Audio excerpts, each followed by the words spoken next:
Hi guys, so in today's video we're going to be talking about the economy. We're going to be talking about the recent events related to the Bank of England and how we may see the next chapter or like the next events related to those around the end of November leading into December, and then again around the end of February leading into March. So if you look at this chart here, if you're familiar with the channel, you'll know that I've been discussing this whole progressed T-square in the chart of the United States for a really long time now. So basically, the progress chart is just an influence. It's one of the many astrological influences that astrologers use, but it's a slower moving influence. So basically, if you took the natal chart of the United States, like what the chart would be for July 4th of 1776, and then you progressed each planet in that chart, like the equivalent of one day for every year of the existence of the United States of America, you would get this chart. So basically, this is the chart for the United States progressed, I think, like 250 years forward. So it comes out to like, this chart is showing March 8th of 1777. So if you had actually looked up a birth chart for March 8th of 1777, regardless of whether we were talking about the United States, if you were just looking at March 8th of 1777, this is what chart you would see. But this just so happens that this is the progressed chart of the United States, because it's like 250 years after the creation of the United States. So this chart is this chart reflects what was happening 250 days after the beginning of the United States of America, which would have been around March 8th of 1777. So anyways, what we're talking about here is we're talking about the progress chart will show like the influences, the longer term influences, because it moves very slowly. So the influence that I had been discussing like a couple years ago that seemed to indicate that there could be a recession or an economic downturn was this T-square. And the T-square is just composed of an opposition between two planets right here, and then they both square something else. You know what I mean? But they both form a 90-degree angle to another planet, which Pluto is technically not a planet, but bear with me. So anyways, as you can see here, we have Venus, which is the planet ruling over finances, income, spending, daily spending, things like that, daily income. Opposite Saturn, the planet of limitation, structure, government, obstacles.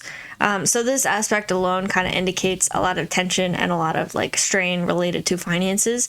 And actually historically, in another video, I talked about how if you look historically at every time that the monetary unit changed in the history of the United States, every time that every time there was a major change to the monetary unit in the United States of America, it also happened to be during a time when the progressed Venus was square or conjunct or square or conjunct the progressed Saturn.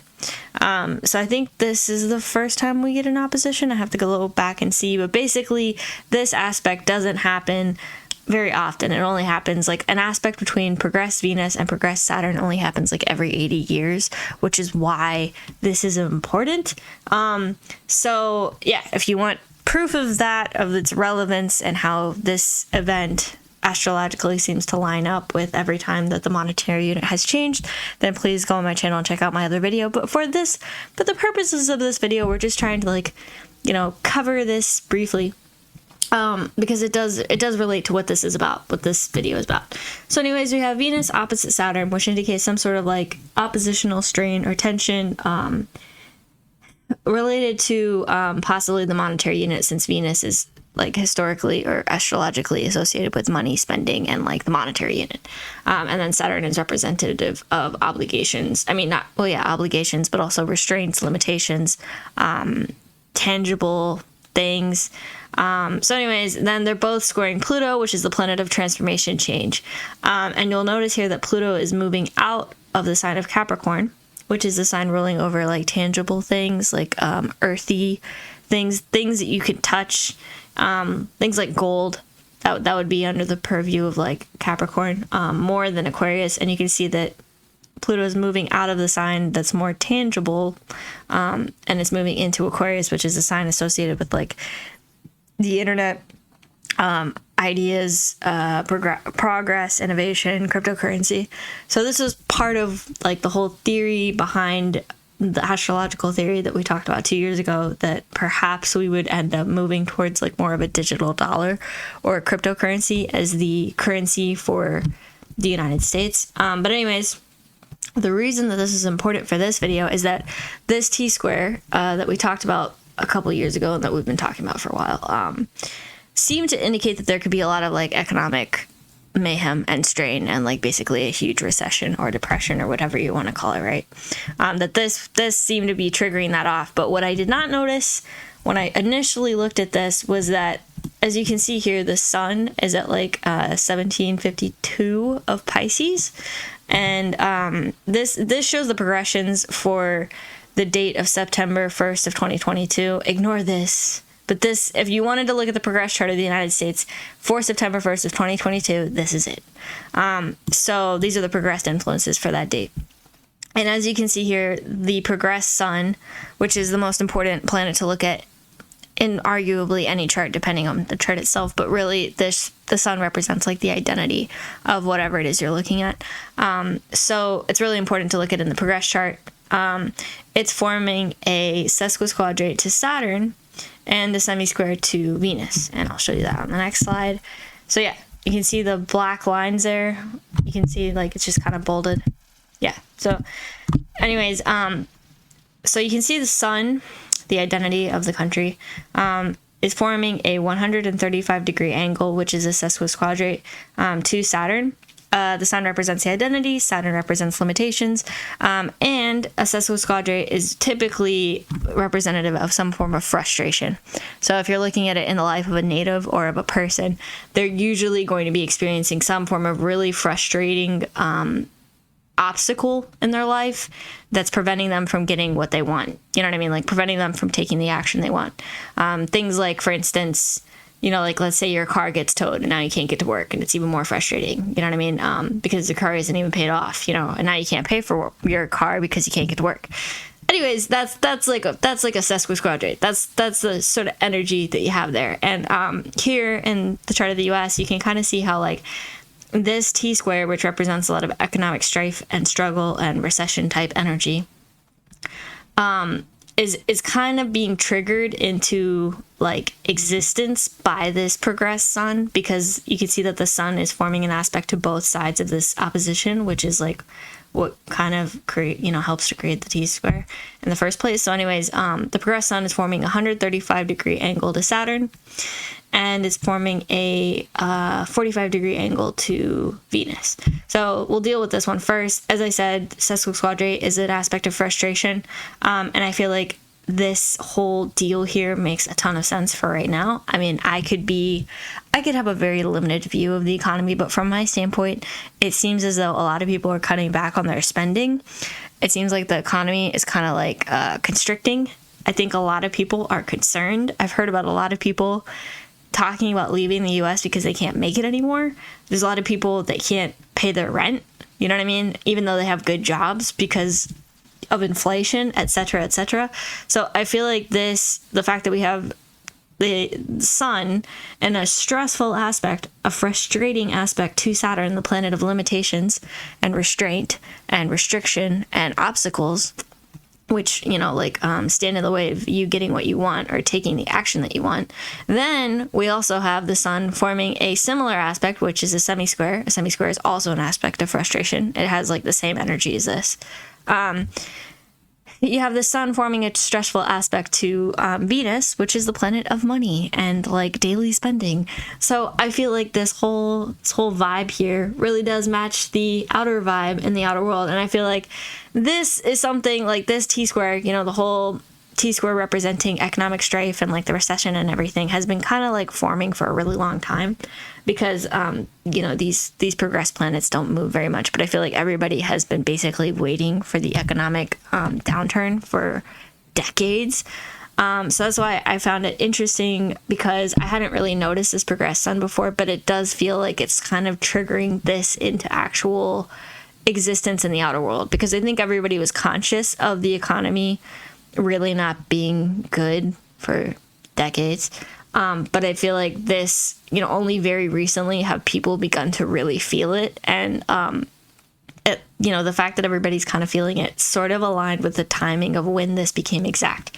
So this formed an exact 135 degree angle to Saturn on September 1st of 2022.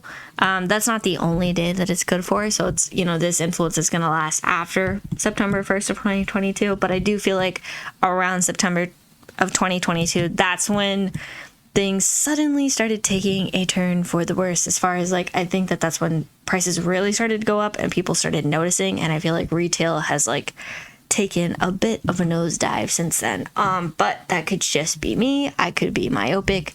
But yeah, that's just what I'm trying to tell you guys about this particular formation. And then recently we had another trigger for this formation, and it was on October 25th of 2022, and this was a solar eclipse at 2 degrees of Scorpio. And the reason it's important is because the progressed Saturn here is at 2 degrees and 51 minutes of Scorpio, so this solar eclipse was only 51 minutes off, which is very close. And I do feel like this is kind of the energy as well, you know what I mean? Like restraint, obstacles, frustration are all things ruled by Saturn. So I do feel like that's kind of the sentiment across the country at the moment. And solar eclipses, their influence will last for like 4 to 6 months. So, you could end up kind of seeing basically a lot of restriction, obstacles, a feeling of frustration across the country for like the next 4 to 6 months. But it also depends on how long the actual eclipse lasted for. I'm just saying 4 to 6 months because usually that's like around the amount of hours that an eclipse will last. But yeah, basically if you look up an eclipse and you see how many hours it lasted, then that will be the amount of months. So let's say it lasted for 4 hours, then the eclipse would be good for 4 months after that. And then after that, you wouldn't have to worry as much about it anymore. But anyways, I won't go into that too much. But yeah, this was another trigger for it on 25th of October 2022. And then we have another trigger for this T-square coming up on January 21st of 2023. It's a new moon at 1 degree of Aquarius, and it's conjunct the progressed Pluto by like 2 degrees. Not as strong, just something to be aware of. You know what I mean? That each part of this T-square is sort of getting ticked off, but like not too strongly. And then we have another solar eclipse at 29 degrees of Aries. This one's interesting because 29 degrees of Aries is a critical degree. But anyways, that's on April 20th of 2023. And that really is very distant from Venus. That technically doesn't really count. But I did put it in here because the solar eclipse was actually going to be square Pluto exact. So that's also another period of time to watch. And another thing I wanted to talk about is that, so recently we had an event. We had, on September 28th of 2022, the Bank of England started buying back their bonds, or buying bonds. They're buying a ton of bonds, right? And everybody's freaking out because, things were hitting the fan. And so this shows the progress chart for the United States for the 28th of September 2022. And this is the same T-square that I was just talking about, and the same little sesquisquadrate thing going to the sun. And I just wanted to talk about transiting Mars because it's going to kind of figure strongly for the next 6 months or so. And I feel like it kind of tripped this off. So I do want to watch the future. I want to watch when this happens again, and I'm going to explain it right now. So basically, you know how I talked about how this progressed sun seemed to trip this into existence, this whole like recession type T-square, because it's aspecting both sides of this opposition with a frustrating, tense aspect. So this progressed sun is at about 18 degrees of Pisces, and you can see here that transiting Mars is at like 19 degrees of Gemini right over here. And so transiting Mars was actually squaring the progressed sun. And transiting Mars does tend to be like the one planet that astrologers call the trigger for like other influences or other dynamics that are happening in the sky. So the fact that this squared the progressed sun around this time is very odd to me. And it's partially because transiting Mars is going to go retrograde. So it actually already did go retrograde. It went retrograde on like October 30th of 2022 at like 25 degrees of Gemini. So because of that, it's going to go back over this point. Then it's going to go direct right here on top of the natal Uranus of the United States. And then it's going to go back over this point one more time.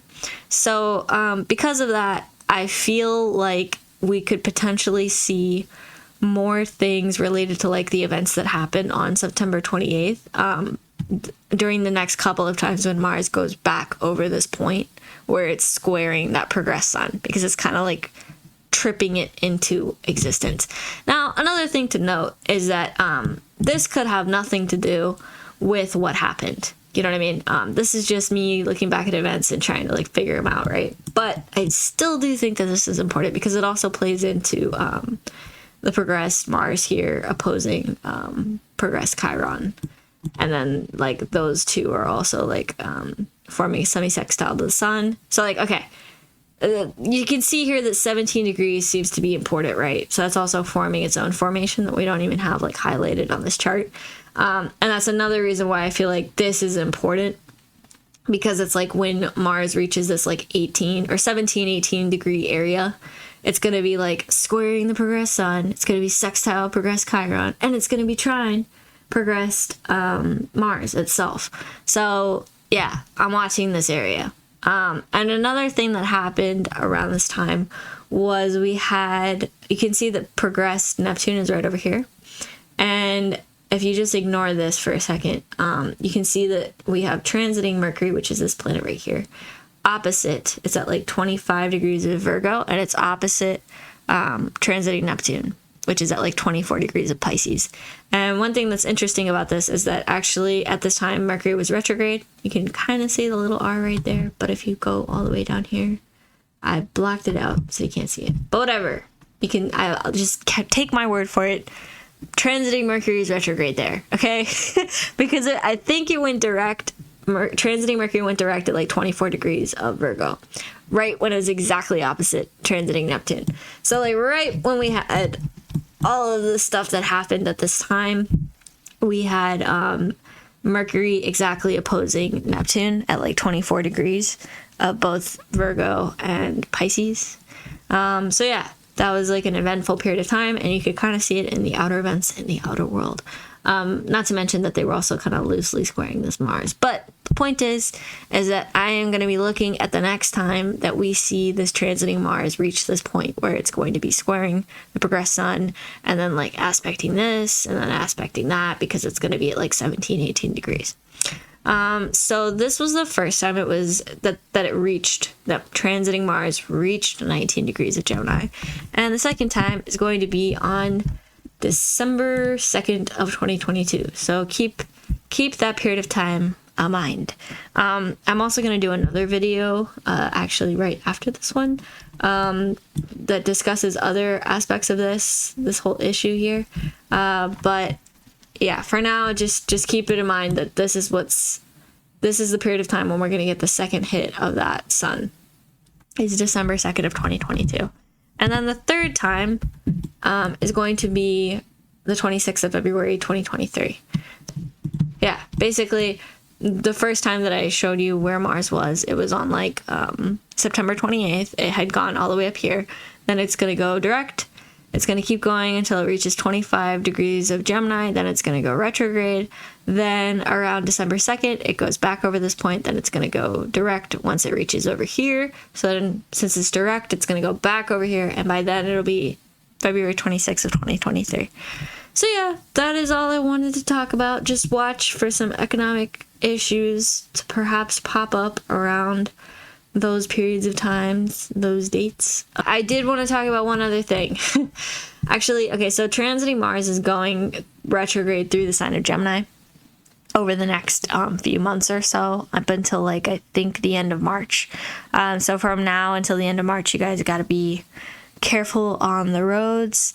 This could indicate, transiting Mars going retrograde through Gemini. The last time that we had transiting Mars go retrograde was actually when we had all of those riots and fires. So I actually have it up here, right here. Yeah. No, there. Okay. September 8th of 2020 was when Mars went retrograde the last time, and you can see that Mars was at like 28 degrees of Aries.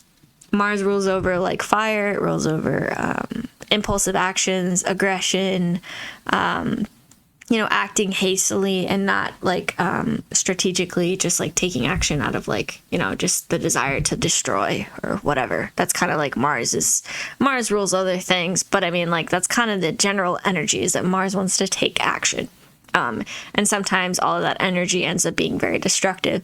And Aries is actually the ruling sign of Mars. So Mars was even stronger in this sign.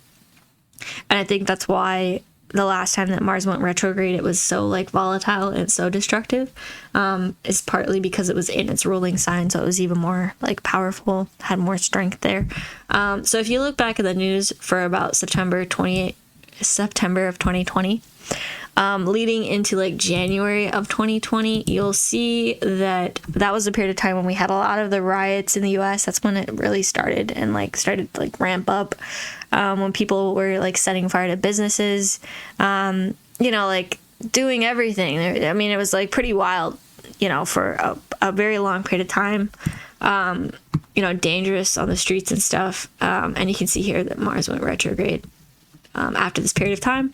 So yeah, just to give you some, an idea of what happened the last time that Mars went retrograde. And I think Mars would have been in Aries. It was from... So Mars was in Aries from like June of 2020 to, or maybe July. Yeah, like from July of 2020 into January of 2021. So during that whole period of time, that was kind of when I think we saw a lot of like impulsive actions in the outer world, a lot of like fires and, destruction, basically, to like monuments and all this random stuff. So now we're going to have Mars going retrograde in Gemini. And this is going to, it's going to still be the same type of energy, but it's going to be seen in different areas. So like Gemini is the sign ruling over like neighborhoods, local areas, local things, things close to you, like things like suburbs or like buses, local transportation, any vehicle that's like that you use to get around locally is going to be under the rulership of Gemini. So like, your cars, your buses, your trams, your railroads, your subways, bikes, skateboards, rollerblades, things like that, that you use to get around short distances. That's going to be Mars's area of, not Mars, that's going to be Gemini. Also like highways. So like any sort of like, anything that you use to get anywhere close by. So like highways, also like mail, mailmen, they travel locally, that sort of thing. What else? Also, Gemini rules over communication as well as like writing, paper, documents, things like that, paperwork. Also like things like ballots, like things like that relate to like local elections or like domestic issues, not really international issues, but domestic issues, local elections, elections related to the United States, things like that. Also, Gemini rules over social media, like things like Twitter or like Instagram, or just like a lot of, I feel like now there's a lot of like social media like dominance, over like how everybody communicates and stuff. And that's also the area of Gemini, is communication. So things like cell phones and like messaging apps and things like that, that's all Gemini. So at this time, because Mars is going retrograde there, we're going to see probably a lot of like aggression and fights and battles that are related to all of those areas. So you could see a lot of accidents at this time on the highways. You could also see potentially issues related to oil and gas. And the only reason I say this is because you can't see it here, but Mars is actually, it went retrograde at 25 degrees of Gemini. But because it went retrograde there, it was like almost exactly in conjunct Pluto. in the sky. This doesn't relate to the chart of the United States. This is just like the planets in the sky, like right now. So you can see that Mars is like 25 degrees, Pluto is 26 degrees. So that means that they're 150 degrees away from each other. And that's in conjunction. So in conjunctions are actually, they can represent disruptions. They can also represent a need for adjustment. Some sort of like unexpected change that calls for sudden adjustment. Like that isn't really planned. It's not convenient. Sometimes it can be lucky, but a lot of times it's no matter what, it's gonna require you to act, like suddenly and abruptly to adjust to the situation at hand. And so the fact that we have Mars going retrograde in Gemini, which rules over like local transportation and stuff, and then it's in conjunct Pluto. So like it's in conjunct. It represents some sort of disruption related to Pluto, which rules over like oil and gas. So I feel like this could potentially indicate that like the whole issue with oil and gas and like us running through the reserves could end up being a bigger issue. And it's just because the degree where Mars goes retrograde is important to watch. Plus also any aspects that it makes when it goes retrograde, because that degree is a prominent degree. So anyways, yeah.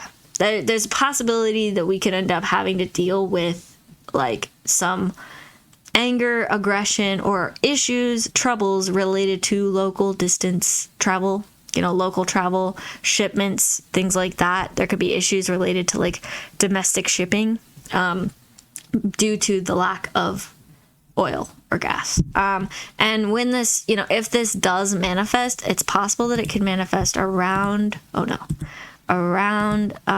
November 12th, because as you can see here, so we have Mars in conjunct Pluto, and then there's another in conjunction that forms when these planets move to like 25 degrees of Scorpio. So around like November 11th, 12th, then like 13th, and 14th and 15th, that's around the time that we could potentially see some sort of issues related to like oil and gas, which sort of causes problems as far as, related to like domestic transportation, local distance travel or shipments and things like that. So from like November 11th to November, I guess 17th, that's kind of the period of time when we could see issues. And then also it's possible that we could see some like battles, or I think we're already kind of beginning to see some like issues and battles related to like social media. So like with Twitter, the whole Twitter thing, like how Elon is firing everybody. That's kind of like symbolic of this a bit.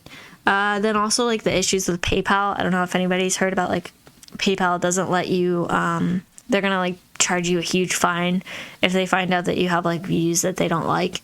That is also another very like aggressive stance related to like social media, or things that are like, like things that you use to transact, which is kind of a Gemini thing. So yeah, you can see more things related to that kind of become bigger issues throughout this period of time. Also, I think that right now there is a war on like speech, as well as like freedom of thought, freedom of information, freedom of like messaging and stuff, because now it's like public knowledge that like Facebook reads all your messages. I mean, everybody already knew that, but now it's like more public. So it's kind of like, I do feel like everybody kind of feels a pressure now to just not even say what they think anymore, because you just don't know if like PayPal is going to fine you $2,500 if you do. So yeah, I do think that this matches like the current issues as far as like, we do see a war on free speech right now. And then also there could also be issues related to paperwork, like ballots. There could be some sort of manipulation. Because Pluto is manipulation related to voting or things like that. And it is interesting that actually the voting is going to take place around this period of time when this yod is like completed. So you can't see it here, but this is a yod between like transiting Venus and then transiting Pluto and then transiting Mars. And that's going to be happening on November 10th, which I did not realize. I'd been waiting for this yod, and I totally forgot that this actually happened to be like election time as well. So there could be a lot of like unexpected events around election time. And it may relate to ballots, because ballots are like communication paper, you know, local. There could also, you know, they could have like some sort of like strange sudden event related to issues transporting local ballots, you know what I mean, or whatever. So these are all things to be aware of. If I think of anything else to say about Mars going retrograde through Gemini, I will let you guys know. But also radio stations, there could be issues related to radio stations. There could be fires related to like, you know, telephone poles or like things like that. Fires in the local neighborhood. Definitely try to be careful over the next 3 months or so, or no, up until like March. Try to be careful about things that you say or things that you, you know, just be careful on highways. Things like that. Also try to save your money because it's possible that gas could go up in value potentially. I don't know. So yeah, anyways, I will see you guys on the next video. Have a great day and stay safe.